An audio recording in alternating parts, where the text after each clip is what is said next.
Republic Kannada exclusive. ಕನ್ನಡಿಗರಿಗೆ ಮೀಸಲಾತಿ ಕಾಯ್ದೆಗೆ ತಡೆಯೊಡ್ಡಲಾಗಿದೆ. ಮೀಸಲಾತಿ ಕಾಯ್ದೆಗೆ ಸರ್ಕಾರ ತಡೆಯೊಡ್ಡಿದೆ. ಖಾಸಗಿ ಉದ್ಯಮದಲ್ಲಿ ಕನ್ನಡಿಗರಿಗೆ 100% ಮೀಸಲಾತಿ ವಿಚಾರಕ್ಕೆ ಸಂಬಂಧಪಟ್ಟಂತೆ ಕೆಲವು ಸಚಿವರುಗಳು ಹಾಗೂ ಕಂಪನಿಗಳ ಅಸಮಾಧಾನ ವ್ಯಕ್ತವಾದ ಹಿನ್ನೆಲೆಯಲ್ಲಿ ಕಾಯ್ದೆಗೆ ತಡೆಯೊಡ್ಡಲಾಗಿದೆ. ಗ್ರೂಪ್ ಡಿ ಹಾಗೂ ಸಿ ಭಾಗಗಳಲ್ಲಿ ಕನ್ನಡಿಗರಿಗೆ 100% ಮೀಸಲಾತಿಯನ್ನು ಕೊಡಬೇಕು ಹಾಗೂ ಮ್ಯಾನೇಜ್ಮೆಂಟ್ ಹುದ್ದೆಗಳಲ್ಲೂ ಕೂಡ 50% ಮೀಸಲಾತಿಯನ್ನು ಕೊಡಬೇಕು ಅಂತ ಪ್ರಪೋಸಲ್ ಇದ್ದದ್ದು. ಆ ಥರದ ಒಂದು ಬಿಲ್ಲನ್ನು ಗುರುವಾರ ಕರ್ನಾಟಕ ವಿಧಾನಸಭೆಯಲ್ಲಿ ಮಂಡಿಸೋದಕ್ಕೆ ಕ್ಯಾಬಿನೆಟ್ ಅನುಮೋದನೆಯನ್ನು ನೀಡಿತ್ತು. ಈಗ ಕಂಪನಿಗಳ ಅಸಮಾಧಾನ ವ್ಯಕ್ತಪಡಿಸಿರುವ ಹಿನ್ನೆಲೆಯಲ್ಲಿ ಹಾಗೂ ಕೆಲವು ಸಚಿವರುಗಳೇ ಅಸಮಾಧಾನ ವ್ಯಕ್ತಪಡಿಸಿರುವ ಹಿನ್ನೆಲೆಯಲ್ಲಿ ಅದನ್ನು ತಡೆಯೊಡ್ಡಲಾಗಿದೆ.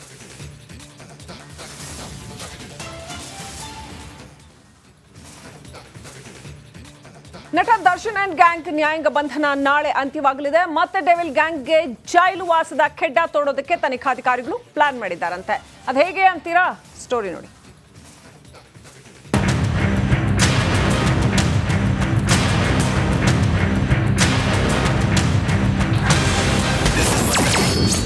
ನಾಳೆ ದರ್ಶನ್ ನ್ಯಾಯಾಂಗ ಬಂಧನ ಅಂತ್ಯ.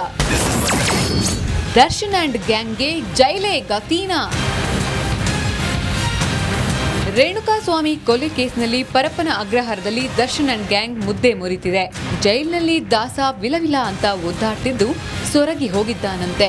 ಇನ್ನು ಮೊನ್ನೆಯಷ್ಟೇ ಪತ್ನಿ ವಿಜಯಲಕ್ಷ್ಮಿ ಹಾಗೂ ಸಹೋದರ ದಿನಕರ್ ಭೇಟಿಯಾಗಿ ಮುಂದಿನ ಕಾನೂನು ಹೋರಾಟದ ಬಗ್ಗೆ ಚರ್ಚಿಸಿದ್ರಂತೆ. ಇನ್ನು 27 ದಿನಗಳಿಂದ ಸೆಂಟ್ರಲ್ ಜೈಲಿನಲ್ಲಿರುವ ಕಾಟೇರನಿಗೆ ಈಗಾಗಲೇ 2 ಬಾರಿ ನ್ಯಾಯಾಂಗ ಬಂಧನ ವಿಸ್ತರಣೆಯಾಗಿದೆ. ನಾಳೆಗೆ ನ್ಯಾಯಾಂಗ ಬಂಧನ ಅವಧಿ ಮುಗಿಯಲಿದೆ. ದರ್ಶನ್ ಅಂಡ್ ಟೀಮ್ಗೆ ಮತ್ತೆ ಜೈಲು ದಾರಿ ತೋರಿಸಲು ತನಿಖಾಧಿಕಾರಿ ರಿಮ್ಯಾಂಡ್ ಅರ್ಜಿ ಸಿದ್ಧ ಮಾಡಿದ್ದಾರಂತೆ. ನಾಳೆ ಪುನಃ ನ್ಯಾಯಾಲಯಕ್ಕೆ ರಿಮ್ಯಾಂಡ್ ಅರ್ಜಿ ಸಲ್ಲಿಸಲಿರುವ ಪೊಲೀಸರು ಯಾವುದೇ ಕಾರಣಕ್ಕೂ ರಿಲೀಫ್ ನೀಡದಂತೆ ಹಲವು ಕಾರಣಗಳನ್ನು ನ್ಯಾಯಾಲಯದ ಮುಂದಿಡಲಿದ್ದಾರಂತೆ. ನಾಳೆಯ ರಿಮ್ಯಾಂಡ್ ವರದಿ: ಎಲ್ಲ ಆರೋಪಿಗಳಿಗೂ ಅಪರಾಧ ಎಂದು ಗೊತ್ತಿದ್ದು ಕೃತ್ಯ. ಕೊಲೆ ಮಾಡಿದ ಬಳಿಕ ಉದ್ದೇಶಪೂರ್ವಕವಾಗಿ ಸಾಕ್ಷ್ಯ ನಾಶ. ಆರೋಪಿಗಳು ಸಾಕ್ಷ್ಯ ನಾಶ ಮಾಡಿರೋದಕ್ಕೆ ಎಫ್ಎಸ್ಎಲ್ ವರದಿ ಪೂರಕ. ಆರೋಪಿಗಳಿಗೆ ಜಾಮೀನು ಸಿಕ್ಕರೆ ಸಾಕ್ಷಿಗಳ ಮೇಲೆ ಪ್ರಭಾವ. ಜಾಮೀನು ಪಡೆದ್ರೆ ಪ್ರಕರಣದಿಂದ ತಪ್ಪಿಸಿಕೊಳ್ಳುವ ಪ್ಲಾನ್. ಏಟು ಆರೋಪಿ ಅಭಿಮಾನಿ ಬಳಗ ಮುಖಾಂತರ ಸಾಕ್ಷಿ ಮೇಲೆ ಪ್ರಭಾವ. ಅಲ್ಲದೆ ಆರೋಪಿಗಳು ಹೊರಗೆ ಬಂದ್ರೆ ವಿದೇಶಕ್ಕೆ ಪರಾರಿ ಸಾಧ್ಯತೆ. ತನಿಖೆಯು ಇನ್ನೂ ಪ್ರಗತಿಯ ಹಂತದಲ್ಲಿದೆ. ಜಾಮೀನು ಬೇಡ. 10ಕ್ಕೂ ಹೆಚ್ಚು ಅಂಶಗಳನ್ನ ಉಲ್ಲೇಖ ಮಾಡಿ ಆರೋಪಿಗಳಿಗೆ ಜಾಮೀನು ನೀಡದಂತೆ ಮತ್ತೆ ರಿಮ್ಯಾಂಡ್ ಅರ್ಜಿ ಸಲ್ಲಿಸಲು ಕಾಮಾಕ್ಷಿ ಪಾಳ್ಯ ಠಾಣೆ ಪೊಲೀಸರು ಮುಂದಾಗಿದ್ದಾರಂತೆ. ಹೀಗಾಗಿ ನಾಳೆ ಕೋರ್ಟ್ನಲ್ಲಿ ಡೆವಿಲ್ ಗ್ಯಾಂಗ್ ಭವಿಷ್ಯ ಮತ್ತೆ ಏನಾಗಲಿದೆ ಎಂಬುದು ಎಲ್ಲರ ಕುತೂಹಲಕ್ಕೆ ಕಾರಣವಾಗಿದೆ. Bureau report, Republic Kannada.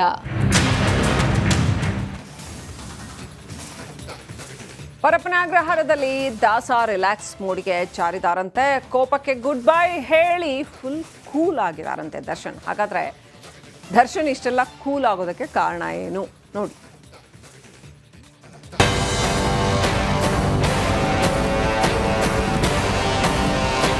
ಕೊಲೆ ಕೇಸಲ್ಲಿ ಪರಪ್ಪನ ಅಗ್ರಹಾರ ಸೇರಿರೋ ಕಾಟೇರ ಮನೆಯವರನ್ನ ಬಿಟ್ಟು ಬೇರೆ ಯಾರನ್ನು ಭೇಟಿಯಾಗ್ತಿಲ್ಲ.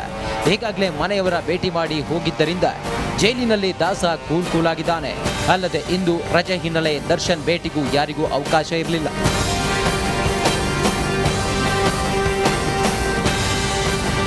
ದಾಸ ಇರುವ ಕೊಠಡಿಯಲ್ಲಿ ಪ್ರದೂಷ್, ವಿನಯ್ ಹಾಗೂ ಧನರಾಜ್ ಇದ್ದಾರೆ. ಇವರ ಜೊತೆಗೆ ದರ್ಶನ್ ಇಂಡೋರ್ ಗೇಮ್ಸ್ ಮೊರೆ ಹೋಗಿದ್ದಾರೆ ಎನ್ನಲಾಗಿದೆ. ಮುಂದಿನ ಸಿನಿಮಾ ಜೀವನ ಮತ್ತೆ ಹಿಂದಿನಂತೆ ಆಗಬೇಕಾದ್ರೆ ಕೆಲವು ವ್ಯಕ್ತಿಗಳ ಸಹವಾಸ ದೂರ ಮಾಡಬೇಕು. ಹೀಗಾಗಿ ಯಾರೇ ಬಂದರೂ ಸಹ ಭೇಟಿಗೆ ಅವಕಾಶ ಮಾಡಲು ಒಪ್ತಿಲ್ವಂತೆ. ಮನೆಯವರು ಕೊಟ್ಟು ಹೋಗಿರುವ ಪುಸ್ತಕ ಹಾಗೂ ಜೈಲಿನ ಲೈಬ್ರರಿಯಿಂದ ತರಿಸಿಕೊಂಡಿರುವ ಕೆಲವು ಪುಸ್ತಕದ ಕಡೆ ಗಮನ ಕೊಡ್ತಿದ್ದಾರಂತೆ. ಉಳಿದ ಸಮಯವನ್ನ ತನ್ನ ಕೊಠಡಿಯಲ್ಲಿ ಚೆಸ್ ಹಾಗೂ ಕೇರಂ ಮಾಡುತ್ತಾ ಕೊಠಡಿಯಲ್ಲಿ ಕಾಲ ಕಳೆಯುತ್ತಿದ್ದಾನೆ. ಪತ್ನಿ ವಿಜಯಲಕ್ಷ್ಮಿ ಈಗಾಗಲೇ ಜೈಲಿಗೆ 4 ಬಾರಿ ಭೇಟಿ ಕೊಟ್ಟು ಹೋಗಿದ್ದು, ಸಹೋದರ ಹಾಗೂ ತಾಯಿ ಮೀನಮ್ಮ ಕೂಡ ದರ್ಶನ್ ಭೇಟಿಯಾಗಿದ್ದಾರೆ.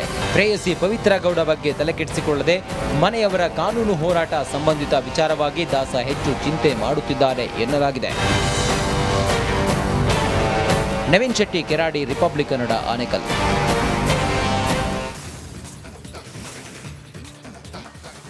ಆತನಿಗೆ ಒಡ ಹುಟ್ಟಿದ ತಂಗಿ ಅಂದರೆ ಪಂಚಪ್ರಾಣ. ಆಕೆಗಾಗಿ ಕಷ್ಟಪಟ್ಟು ದುಡಿದು ಮದುವೆ ಸಹ ಮಾಡಿದ್ದ. ಆದರೆ ಮದುವೆಗಾಗಿ ಅತಿಯಾದ ಸಾಲ ಮಾಡ್ಕೊಂಡಿದ್ದಂತೆ. ಇದರಿಂದ ಆ ಸಾಲ ತೀರಿಸೋದಕ್ಕೆ ಮಾಡಬಾರದ ಕೆಲಸ ಮಾಡಿ ಈಗ ಕಂಬಿ ಹಿಂದೆ ನಿಂತಿದ್ದಾನೆ.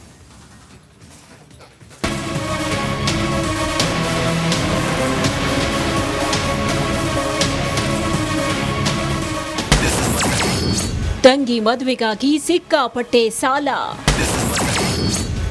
ತೀರಿಸಲು ಕಳ್ಳತನಕ್ಕಿಳಿದ ಅಣ್ಣ. ತಂಗಿ ಮದುವೆಯನ್ನ ಅದ್ದೂರಿಯಾಗಿ ಮಾಡಬೇಕು ಅನ್ನೋ ಕನಸಿತ್ತು ಈತನಿಗೆ. ಇದಕ್ಕಾಗಿ ಸಿಕ್ಕಾಪಟ್ಟೆ ಸಾಲ ಮಾಡಿ ಅನ್ಕೊಂಡಂತೆ ತಂಗಿ ಮದುವೆಯನ್ನ ಗ್ರ್ಯಾಂಡ್ ಆಗಿಯೇ ಮಾಡಿದ್ದ. ಆದ್ರೆ ಸಾಲ ತೀರಿಸಲಾಗದೆ ಬೇರೆಯವರ ತಾಳಿಗೆ ಕೈ ಹಾಕಿದ್ದಾನೆ. ಮದ್ದೂರು ಮೂಲದ ಆರೋಪಿ ಸಂಜೀವ್ ಕುಮಾರ್ ಇದೀಗ ಪೊಲೀಸರ ಅತಿಥಿಯಾಗಿದ್ದಾರೆ. ಕೆಲ ವರ್ಷಗಳ ಹಿಂದೆ ತಂಗಿಯ ಮದುವೆಗೆ ಅಂತ ಸಾಲ ಮಾಡಿಕೊಂಡಿದ್ದ. ಇದನ್ನ ತೀರಿಸೋದಕ್ಕೆ ವೃದ್ಧೆಯರ ಕುತ್ತಿಗೆಗೆ ಕೈ ಹಾಕಿ ಸರಗಳ್ಳತನ ಮಾಡುತ್ತಿದ್ದ ಈತನನ್ನ ಪೊಲೀಸರು ಹೆಡೆಮುರಿ ಕಟ್ಟಿದ್ದಾರೆ.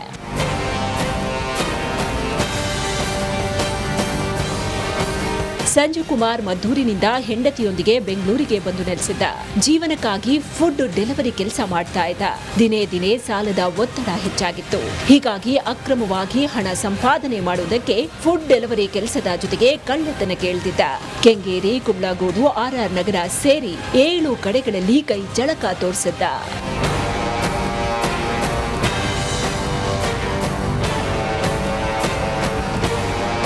ಪೊಲೀಸರು ಸಿಸಿಟಿವಿ ದೃಶ್ಯವನ್ನ ಆಧರಿಸಿ ಆರೋಪಿಯನ್ನ ಬಂಧಿಸಿದ್ದಾರೆ. 7 ಲಕ್ಷ ಮೌಲ್ಯದ 105 ಗ್ರಾಂ ಚಿನ್ನಾಭರಣವನ್ನ ವಶಕ್ಕೆ ಪಡೆಯಲಾಗಿದೆ.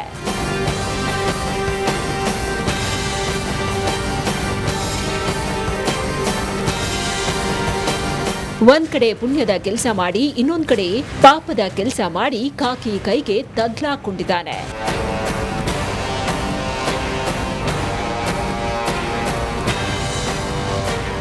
Ajay Kumar, crime bureau, Republic Kannada, Bengaluru.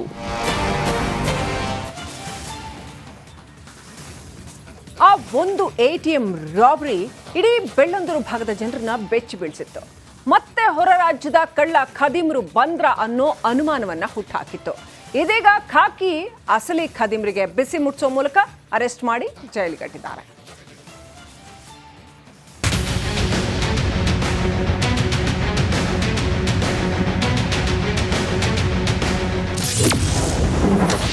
Bellandur ATM robbery ಕೇಸ್ಗೆ ಟ್ವಿಸ್ಟ್. ತನಿಖೆಯಲ್ಲಿ ಬಯಲಾಯಿತು ಏಜೆನ್ಸಿಯವರ ಕಳ್ಳಾಟ. ಇದು ಬೆಂಗಳೂರಿನ ಬೆಳ್ಳಂದೂರಿನಲ್ಲಿರುವ ಆಕ್ಸಿಸ್ ಬ್ಯಾಂಕ್ ATM. ಇದೇ ತಿಂಗಳು 7ನೇ ತಾರೀಕಿನಂದು ಇಲ್ಲಿ ದರೋಡೆ ಆಗಿರುತ್ತೆ. ಇನ್ನು ಈತನನ್ನ ನೋಡಿ, ಮುಖಕ್ಕೆ ಬೆಡ್ಶೀಟ್ ಹಾಕೊಂಡು ಎಂಟ್ರಿ ಕೊಡ್ತಾನೆ. ಸಿಸಿಟಿವಿ ಕ್ಯಾಮೆರಾಗಳಿಗೆ ಕಪ್ಪು ಸ್ಪ್ರೇ ಮಾಡ್ತಾನೆ. ನಂತರ ಗ್ಯಾಸ್ ಕಟರ್ ಬಳಸಿ ATM ಬಾಕ್ಸ್ ಕತ್ತರಿಸಿ ಲಕ್ಷಾಂತರ ಹಣ ಎಗರಿಸಿ ಎಸ್ಕೇಪ್ ಆಗ್ತಾರೆ.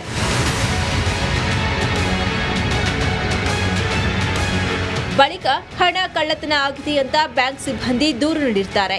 16.5 ಲಕ್ಷ ಹಣ ಕಳ್ಳತನ ಆಗಿದೆ ಅಂತ ಪ್ರಕರಣವು ದಾಖಲಾಗಿರುತ್ತೆ. ಆದ್ರೆ ಪೊಲೀಸರ ತನಿಖೆಯಲ್ಲಿ ಹಣ ಕದ್ದಿರುವವರ ಅಸಲಿ ಮುಖ ಬಯಲಾಗುತ್ತೆ ನೋಡಿ. ಎಸ್, ಹಣ ಹಾಕುತ್ತಿದ್ದ ಏಜೆನ್ಸಿಯವರ ಕಳ್ಳಾಟ ಸಿಸಿಟಿವಿಯಲ್ಲಿ ಬಯಲಾಗಿತ್ತು.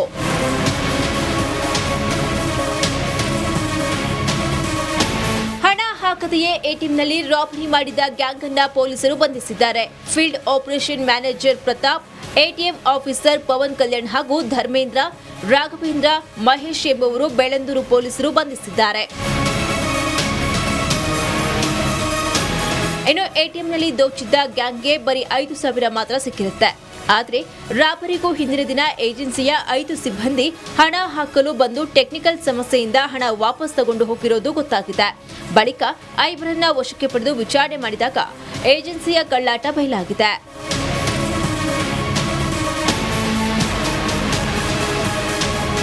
ಈ 5 ಆರೋಪಿಗಳು ಪಾಲಿಕೆ ಬಂದ ಹಣವನ್ನ ಸಮನಾಗಿ ಹಂಚಿಕೊಂಡಿದ್ರು. ಅದರಲ್ಲಿ ಕೆಲ ಆರೋಪಿಗಳು ಸುಮಾರು 3 ಲಕ್ಷದಷ್ಟು ಹಣವನ್ನ ಕ್ರೆಡಿಟ್ ಕಾರ್ಡ್, ಬ್ಯಾಂಕ್ ಸಾಲವನ್ನ ತೀರಿಸಿದ್ರು. ಉಳಿದ ಹಣವನ್ನ ಅವರ ಬಳಿಯೇ ಇಟ್ಕೊಂಡಿದ್ರು. ಇನ್ನು ಆರೋಪಿಗಳು ಈ ಹಿಂದೆಯೂ ಎಲ್ಲಾದ್ರೂ ಇದೇ ತರಹ ಮಾಡಿದ್ದಾರಾ ಅಂತ ಬೆಳ್ಳಂದೂರು ಪೊಲೀಸರು ತನಿಖೆಗೆ ಮುಂದಾಗಿದ್ದಾರೆ. Ajay Kumar, crime bureau, Republic Kannada.